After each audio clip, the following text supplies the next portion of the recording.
tema da minha pregação hoje é: a igreja é o corpo de Cristo. Romanos 12, versículo 3, Paulo vai dizer assim: porque pela graça que me foi dada, digo a cada um dentre vós, que não pense de si mesmo além do que convém. Antes, pense com moderação, segundo a medida da fé que Deus repartiu a cada um.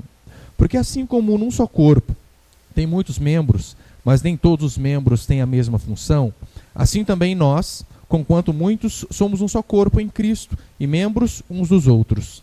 Tendo, porém, diferentes dons, segundo a graça que nos foi dada, se profecia, seja segundo a proporção da fé; se ministério, dediquemo-nos ao ministério; ou o que ensina, esmere-se no fazê-lo; ou o que exorta, faça com dedicação; o que contribui com liberalidade; o que preside com diligência; e quem exerce misericórdia com alegria. Olha para cá, por favor.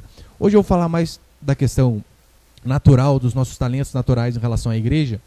E a semana que vem eu vou tentar especificar praticamente dom por dom, desde daqui, começando pelo de profecia, que talvez seja o mais complexo para muitos, porque profecia, você vai ver que segundo a Escritura não tem muito a ver com o que nós costumamos ver no meio pentecostal, e que Deus nos dê a graça de semana que vem eu conseguir passar isso para os irmãos.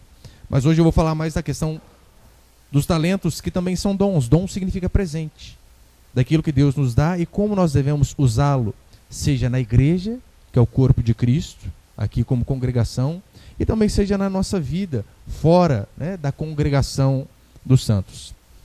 É interessante que Paulo ele começa no versículo 1 e 2 dizendo assim: olha, que se nós queremos de fato experimentar qual seja a boa, perfeita e agradável vontade de Deus, que nós não devemos nos conformar com esse mundo.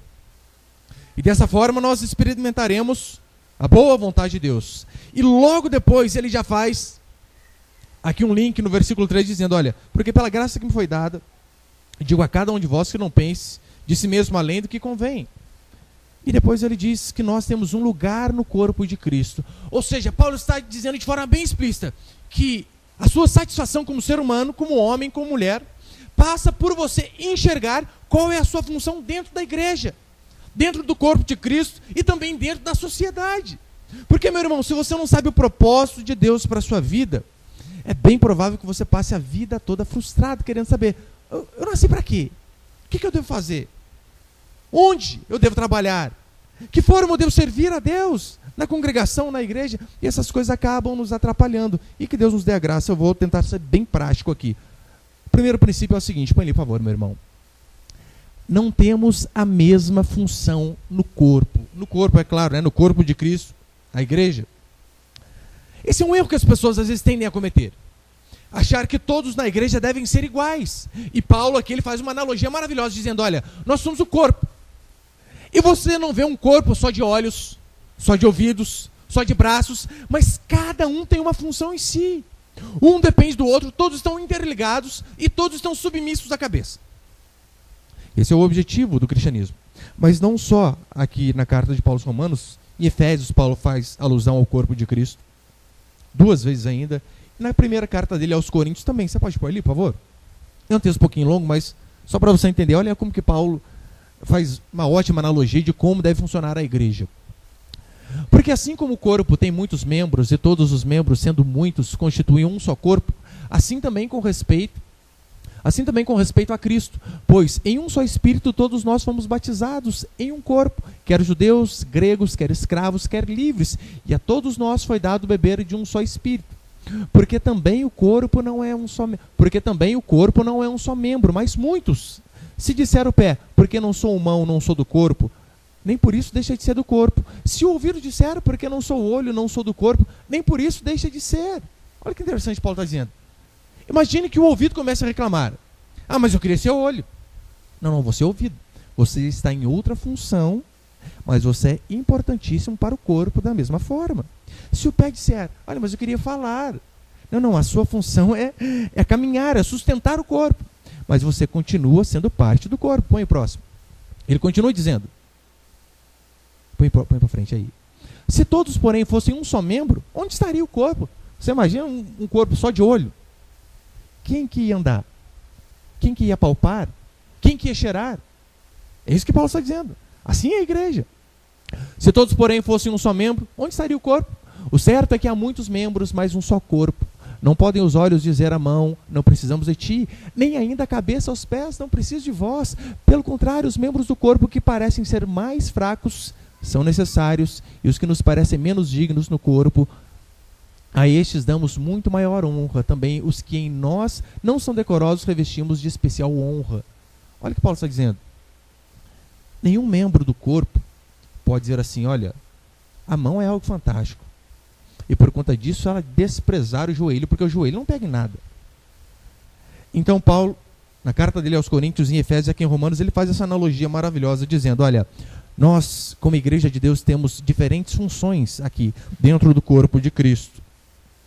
Uns vão fazer algo, outros vão fazer coisas diferentes, mas todos têm uma função. Imagine o seguinte, que você queira, cai alguma coisa no chão, cai o seu celular no chão. A mão precisa pegar. Mas para a mão pegar, o joelho tem que se dobrar, quem consegue dobrar, né? A coluna tem que se envergar, o braço tem que se estender para que a mão possa tocá-lo. E Paulo então vem e faz essa analogia. A igreja é justamente dessa forma. Não pode o que prega dizer que não precisa do que toca, o que toca não precisar do que limpa, o que limpa não precisar do líder de pequeno grupo, o líder de pequeno grupo dizer que não precisa do membro, o membro dizer que não precisa de ninguém. Essa alusão maravilhosa que Paulo faz. Nós somos chamados de fato para servir a Deus em diferentes áreas, isso é verdade, e louvado seja Deus porque somos diferentes. Porque você pensou se todos aqui fossem iguais? Que tédio seria? Louvado seja Deus que a maioria das vezes a esposa, o marido é quase que a nossa antítese, é o contrário. Eu fico imaginando minha esposa gostando desse jogo Corinthians comigo, deve ser horrível. 2, basta um louco, agora tem os filhos também, né? Mas é bênção sermos diferentes. Louvado seja Deus pela diferença que Ele dá no corpo dele, que é a igreja. Porque convenhamos, como já disseram alguma vez, toda unanimidade é burra. Ou seja, nós temos que ter, sim, a possibilidade de pensarmos por nós mesmos. Porque concorda comigo que a unanimidade ela não pensa? Ela só segue o que todos dizem. Até em assuntos teológicos, meu irmão. É de suma importância que venhamos a ter pensamentos diferentes, sabia? Não há problema em eu dizer A, olha, eu interpreto essa parte assim, a Larissa diz B, o Cauã diz C. Não há problema. É até interessante. Eu estou dizendo, é claro, nas coisas que não são essenciais. Como Santo Agostinho diz, nas coisas essenciais, unidade.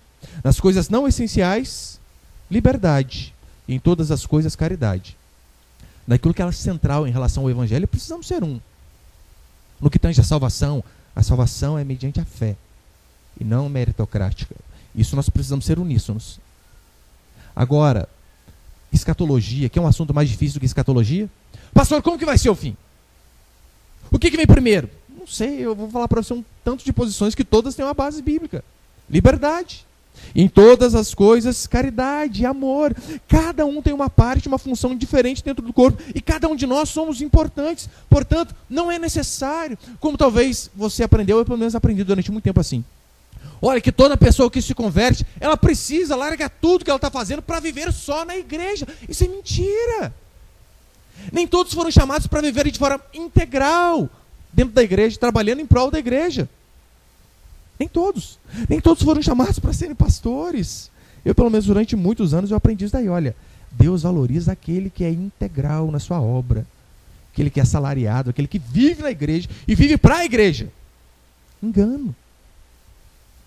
Engano você achar que aqueles que têm uma função, talvez de destaque, têm mais intimidade com Deus.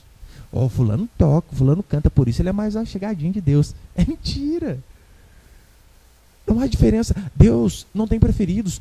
Todos nós, como diz a Escritura, nós temos acesso a Deus pelo sangue do Cordeiro. Não é mediante a função que nós exercemos dentro do corpo de Cristo. Claro que não.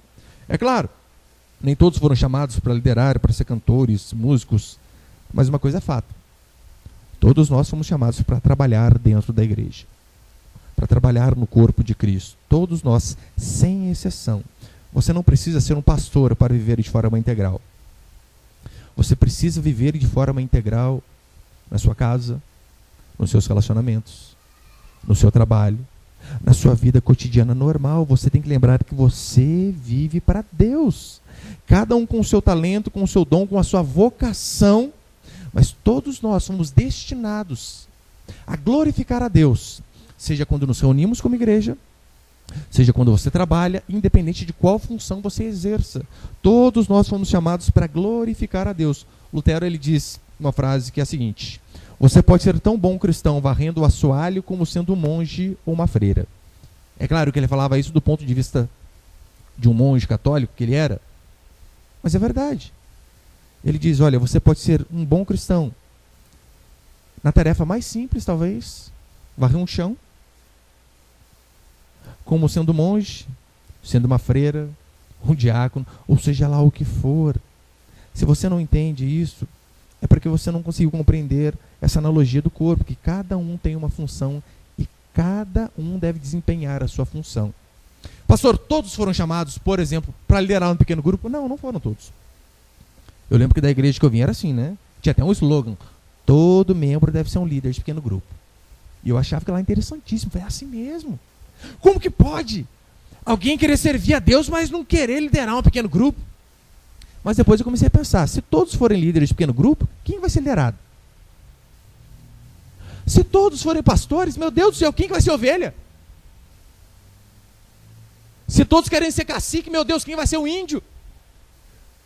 Então é necessário essas funções diferentes. Eu lembro uma vez que eu estava com o irmão, pai do pastor da nossa igreja de Lorena, e eu falava para ele, ô, senhor Eduardo, o senhor não tem vontade de liderar pequeno grupo, não? A resposta dele foi fantástica. Ah, pastor, eu gosto mais de ser membro mesmo.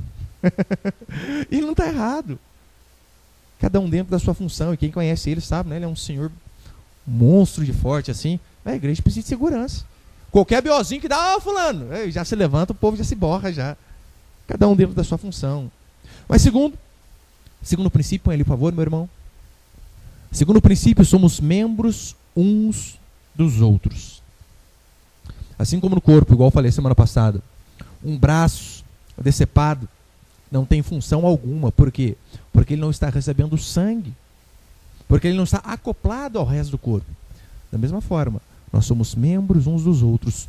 Todos necessitamos desse outro que senta aí do seu lado.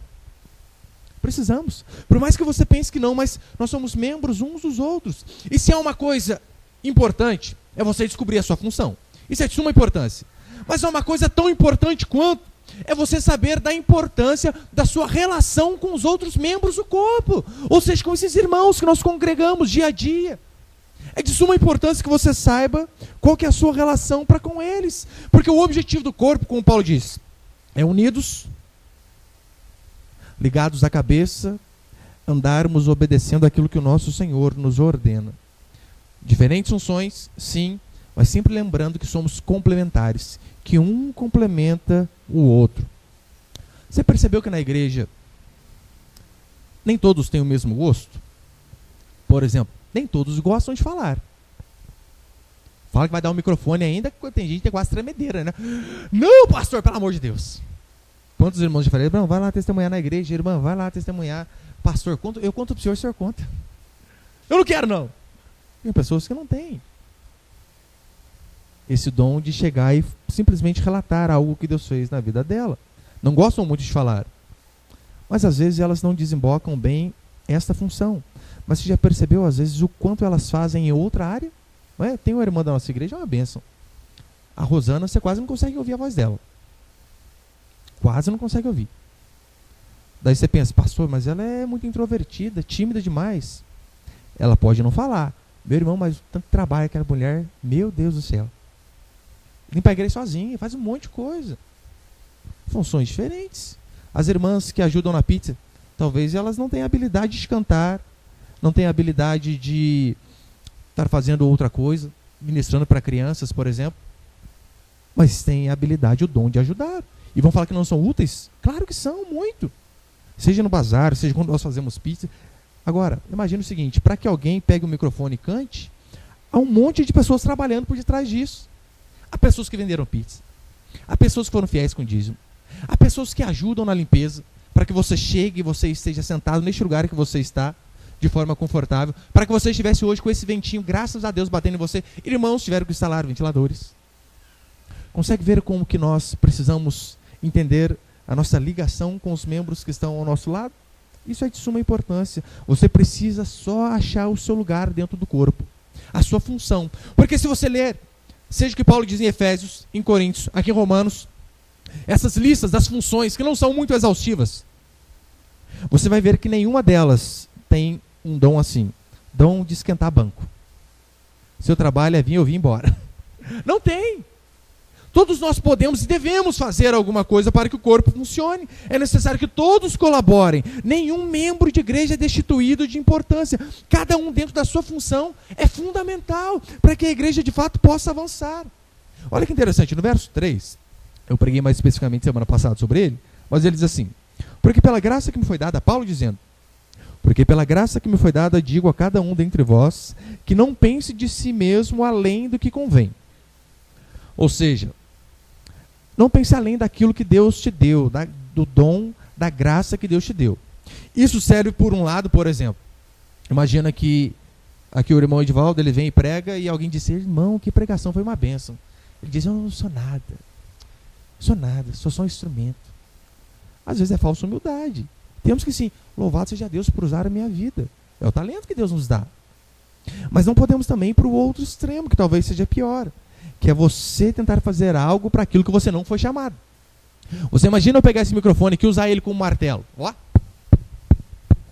não vai funcionar. Eu pegar um martelo e usá-lo como microfone. Não vai funcionar. Cada um tem uma função. E a mesma coisa em relação à igreja. Você imagina o pé querendo ser boca, a mão querendo ser ouvido.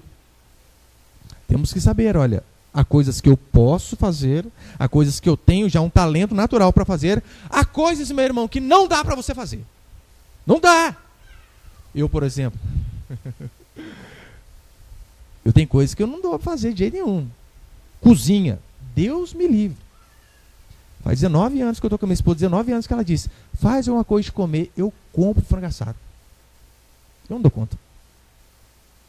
Os dias que às vezes ela tira alguns dias para ir para casa da mãe dela, e ela deixa o frango pronto lá, tudo filezinho, e põe belete na geladeira, põe um pouquinho de óleo. Eu não sei quanto que é um pouquinho meu, às vezes é diferente do seu. Sabe o que eu faço? Eu marco visita na hora do almoço. Ou quando eu não consigo marcar, eu jejuo. Fazer o quê? Forçado. Oh, só um parênteses. Uma vez o irmão, o esposo não estava em casa, ele deu uma pizza daquelas pré-assada. Disse: pastor, tem uma pizza que o senhor quer? Meu irmão, fazia 2 dias que eu estava sozinho. Irmão, foi Deus que enviou você, criatura. Claro que quero. Fui à casa dele, peguei a pizza e não consegui ligar o forno. Não sabia que tinha aquele esqueminha que você segura o botão um tempo lá e depois você liga. Eu dormi do lado da pizza, lá com a pizza na geladeira, com fome. Tem coisa que não dá. Tinha um irmão, antigamente na nossa igreja, senhor de idade já. Ele dizia que ele queria muito liderar um pequeno grupo. E nós falamos sobre bênção. Só que ele não tinha a mínima paciência com as pessoas. Com criança, então, ele tinha 0 de paciência. Às vezes, porque sabe, criança é criança. Uma vez sua irmã veio reclamar para nós que deu um croque no menininho do pequeno grupo lá, porque o menininho parava. Uai, gente, é o seu filho? E o cara quer liderar um pequeno grupo, daí tá lá, o líder falando. Daí seu menininho começa a bagunçar e toca na cabeça dele. Não dá. Irmão, você não tem paciência com gente, não dá para você fazer isso. Não dá, você tem que ver outra função para você fazer. Tem pessoas que às vezes dizem: olha, eu tenho chamado para ser pastor. Às vezes falam bem, são inteligentes, isso são prerrogativas. O pastor é aquele que estuda cotidianamente. Mas se você não sabe lidar com pessoas, é difícil. Porque uma das funções do pastor é lidar com gente. Daí você não consegue ter humildade, paciência, perseverar com pessoas que às vezes vão dar trabalho, e muito trabalho. Às vezes é preferível você pegar uma pessoa que não fale tão bem, que não tenha tanta sabedoria, mas que em compensação seja mais quebrantada, seja mais humilde e tenha mais paciência com o próximo. Porque ela vai frutificar muito mais. Um exemplo disso que nós vemos é Paulo.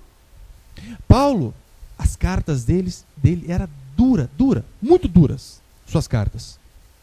Ele mesmo diz isso: as minhas cartas são duras demais, todavia a minha presença é fraca. Ou seja, a pregação de Paulo era ruim. Você pensa que a minha é ruim, a de Paulo era ruim. A minha não era muito diferente da dele, não. Eu vou provar para você. Sabe por quê? Que a minha pregação não era muito diferente da de Paulo? Ruim igual a dele? Por quê? Gente dorme na minha pregação. Vocês pensam que eu não vejo, mas eu vejo. Se não dorme, dá aquela piscada. Depois volta 5 segundos para piscar. Na pregação de Paulo também. Gente dormia na pregação dele. Uma vez um menino estava ali sob uma varanda, Paulo pregando, até meia-noite. Vocês sabem que ele não deu pregar 45 minutos no máximo. O rapaz caiu e morreu. Imagina você aqui, hein? Você está pregando aí, quebra a cadeira aí, né? E pá! Você cai e morre, bate a nuca no chão. Cuidado, vai dormir não, hein? Daí, a diferença é que Paulo era Paulo. Paulo chegou, orou para esse rapazinho. O rapazinho ressuscitou. Eu não sei se eu tenho essa fé toda não, então não durma. Por garantia. Fica acordado. Mas a presença dele era fraca. É por isso que uma vez eu ouvi de um pastor, eu falei, olha, tem lógica isso que ele disse. O pregador, ele deve sim ser um leão no púlpito. Esbravejar, rugir as verdades da palavra de Deus. Mas no particular, ele precisa ser um gatinho. Não pode tratar as pessoas de qualquer jeito, sem paciência, xingando. Não podemos fazer. Paulo sabia cobrar, mas também sabia se doar. Ou seja, é alguém que nós vemos cheio de graça e verdade. Paulo não era daqueles pastores do tipo, olha, o que eu tenho para falar, fala na cara. Eu não aliviei para ninguém. Mentira, Paulo fazia isso. Ele não aliviava, ele era sempre verdadeiro. Mas a verdade sempre de forma dócil, com paciência. E o maior exemplo que nós vemos é Jesus Cristo. Que é alguém mais dócil que Jesus Cristo? Alguém que criticava os religiosos.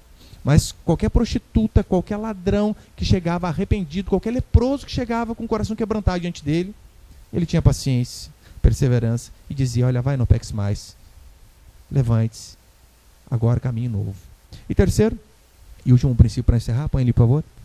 Terceiro princípio de como a igreja deve funcionar como o corpo de Cristo é todo corpo unido tem um só objetivo, obedecer a cabeça. A cabeça com letra maiúscula ali, é claro, falando a respeito de Jesus Cristo. Essa é a ilustração de Paulo. Nós somos o corpo e Cristo é o cabeça. O corpo está subordinado diretamente à cabeça. Diferentes dons, todos dados pela graça de Deus. É por isso que não devemos nos vangloriar. É o que li em 1 Coríntios. Você imagina o olho se vangloriando, falando para a mão, ó, eu enxergo, você não enxerga.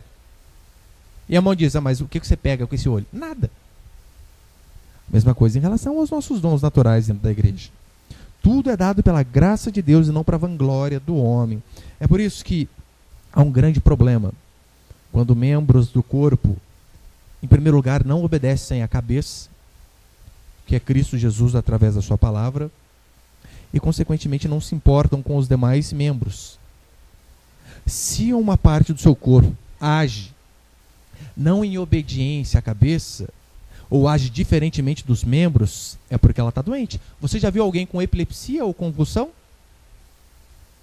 O que é alguém que está tendo um ataque epilético? É o corpo não obedecendo à mente. É o corpo, é o braço fazendo coisas diferentes do que ele devia fazer.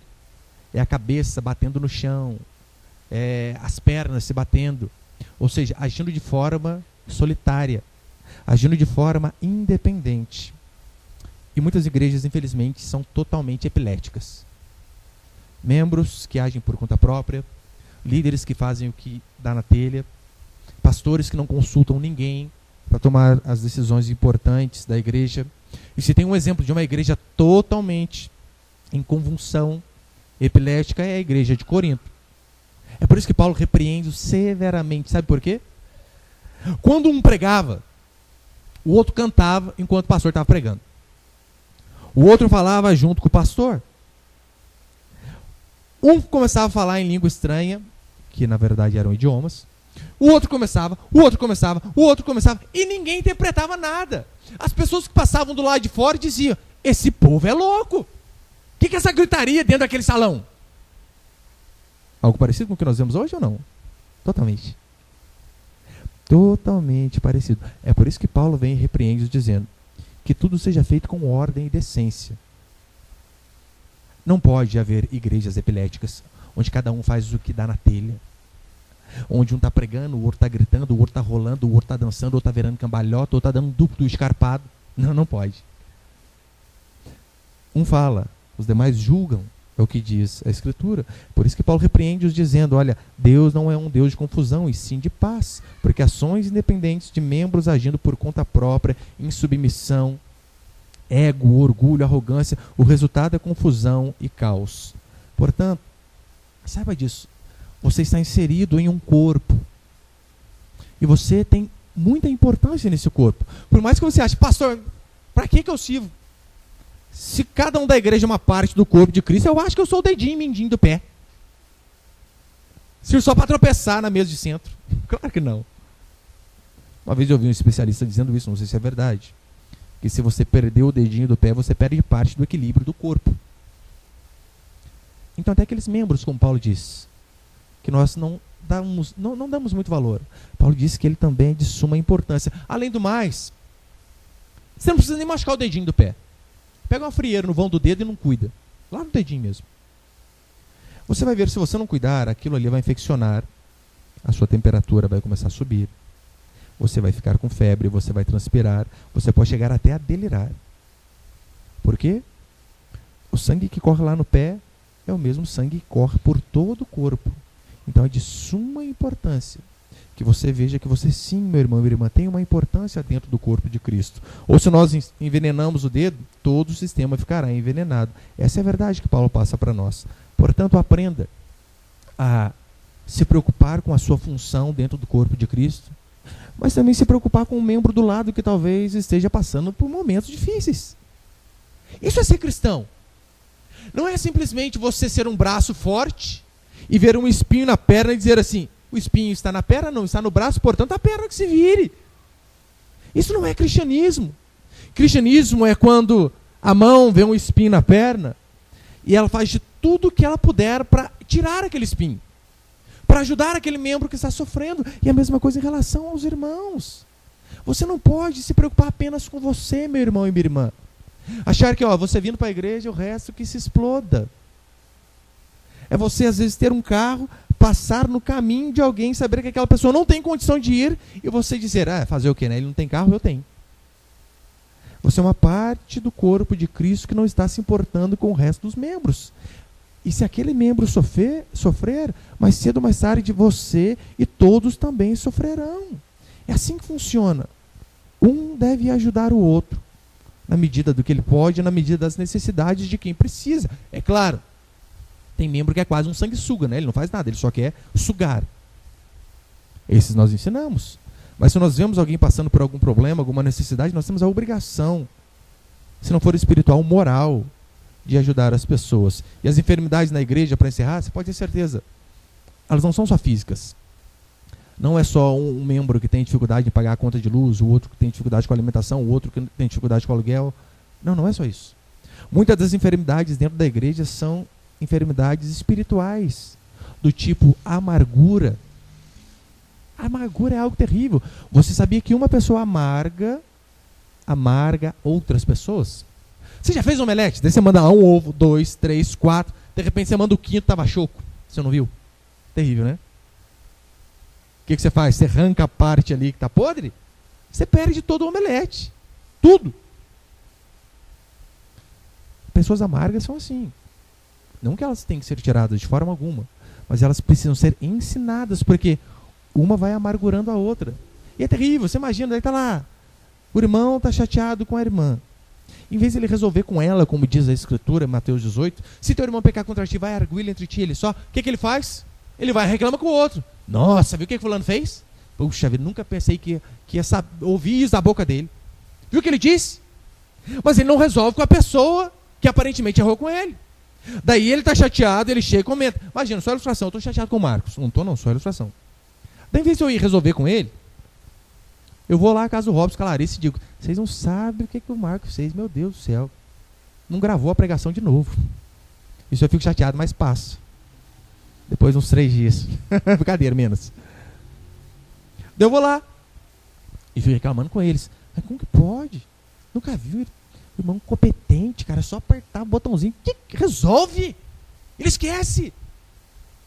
Daí eu contamino a Larissa, contamino o Robson. Daí ela vai um dia na casa lá da Sheila e diz, nossa, não sabe o que o pastor falou do Marcos? Rapaz, como que dá trabalho, pastor, aquela ovelha, hein? Às vezes é um negocinho, mas você percebeu como que tudo vai tomando conta? O que nós devemos fazer numa situação dessa? Se alguém vem falar de um problema pra gente, a primeira coisa é, irmão, você já resolveu com ele? Porque esse é o princípio, né? Se alguém está chateado, vai conversar com ele. Ou, se você não tem tanta liberdade para resolver, converse com alguém que pode ajudar. Seja alguém mais maduro, seja um líder de pequeno grupo, seja pastor. Às vezes fulano errou e você não tem liberdade para falar com ele. Chega lá no líder de pequeno grupo e diz, olha, puxa, fulano ficou chateado. Eu não tenho tanta liberdade. Fala com ele para mim. Ou fala com o pastor. O pastor vai colocar vocês dois ali, vai resolver e tudo certo. É assim que funciona. É assim que eu e você devemos fazer. Devemos ser sadios espiritualmente e ao mesmo tempo ajudar para que aqueles membros que estão doentes venham a ser curados. Para que todo o corpo de Cristo de fato venha a ser saudável. Porque se um sofre, todos vão acabar sofrendo. E que Deus realmente nos livre de sermos motivo de embaraço, pedra de tropeço para outras pessoas. Semana que vem, se Deus der a graça, eu vou explicar mais específica a questão desses dons espirituais. Mas que você saiba, meu irmão, que você tem importância e muita importância dentro desta igreja local. Sim, nós somos apenas uma parte do corpo de Cristo. Apenas uma parte. A nossa igreja local é apenas uma parte da igreja de Cristo. Mas nesta igreja local, a qual você é membro, você tem muita importância. E você precisa sim se perguntar, como eu posso ajudar mais? Com os talentos que Deus me deu, o que eu posso fazer? Como eu posso ajudar o próximo? Como que eu posso ajudar para que o reino de Deus avance? É assim que nós cumpriremos isso que Paulo diz, sendo membros, cuidando um dos outros, para que o reino de Deus possa avançar a cada dia mais.